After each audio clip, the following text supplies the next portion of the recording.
Good Morning Business. Culture Geek.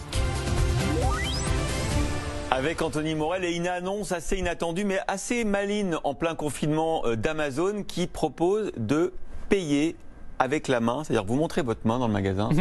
Et c'est réglé. C'est ça, voilà. C'est plus lever la main et dites je le jure, c'est lever la main et dites je le paye. C'est un petit peu comment ça. Ça fonctionne? En fait, alors ils testent ça. Ils l'ont lancé dans un certain nombre de supérettes. Vous savez qu'ils gèrent un certain nombre de supermarchés aux États-Unis. Ils ont Whole Foods en plus aux États-Unis, Amazon.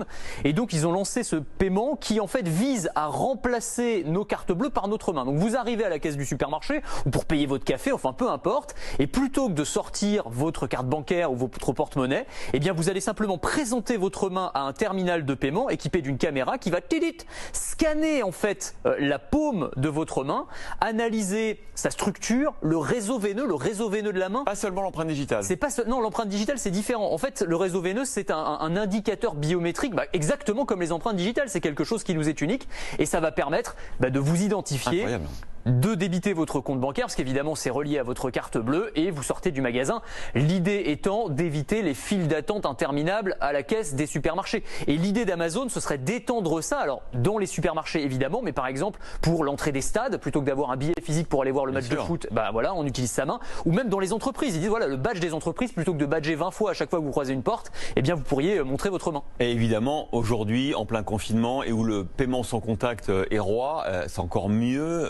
On ne même pas sortir la carte. Niveau geste barrière, là on est au top. C'est-à-dire qu'on ne touche absolument à rien. En plus on évite les files d'attente dans les supermarchés, donc distanciation physique, on est bien aussi. En fait c'est la suite logique, j'allais dire, du paiement sans contact. Il connaît un engouement incroyable depuis le début de l'épidémie. Le paiement biométrique, c'est la suite. C'est-à-dire qu'on va supprimer la carte, le smartphone. On a juste besoin d'utiliser son corps, j'allais dire. Alors c'est vrai pour les veines de la main, mais ça va être aussi la voix. Par exemple, il y a des banques qui testent le paiement par la voix ou encore le paiement en utilisant les battements de notre cœur qui sont des indicateurs qui nous sont uniques. Et en Chine, il y a le paiement par la reconnaissance faciale. Oui, bien sûr. Alors qui peut peut-être être un petit peu plus inquiétant d'ailleurs, mais ils testent ça depuis plusieurs années. C'est inquiétant parce que même votre identité veineuse de la main. De toute façon, on a des. Vous donnez votre identité. Vous donnez Amazon. votre identité, absolument, c'est ça. Mais en Chine, dans les supermarchés, dans les fast-food, à la boulangerie, on peut utiliser effectivement la reconnaissance de plusieurs centaines de points du visage qui sont reliés à votre compte. Alors c'est sur WeChat notamment, et on va vous identifier à la caisse du supermarché. Il n'y a plus besoin, c'est-à-dire qu'on n'a plus besoin de sortir avec ni sa carte bleue ni son smartphone. On peut arriver les mains dans les poches